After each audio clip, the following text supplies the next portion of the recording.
السلام عليكم ورحمة الله وبركاته. شلونكم حبايب؟ اليوم راح نسوي الزيتون بالليمون وزيت الزيتون. أول مرة هنا عندي الزيتون لازم أسوي بيه بالسكينة فتحات منا ومنانة حتى أتخلص من الطعم المر.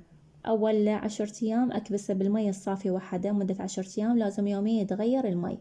بعدين ورا هاي ال10 أيام أضيف له ملح خشن وشكر حتى يصير لونه أصفر، خاشوقة شكر أو خاشوقتين حسب الكمية اللي عندكم.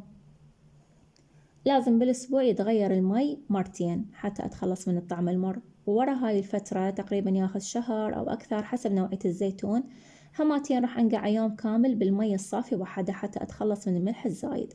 بعدين أسوي هنا شرائح جزر وشرائح ليمون، إذا يعجبكم الجزر تبرشوه عادي حسب رغبتكم. أسوي هنا عصير ليمون وياه مي وخاشوقة ملح خشن، قلاص مي هنا خليت وحسب الكمية اللي عندكم. بالنسبة لهاي الإضافة المي والملح بس حتى يحفظ أكثر، ولازم يكون الملح خشن مو ناعم.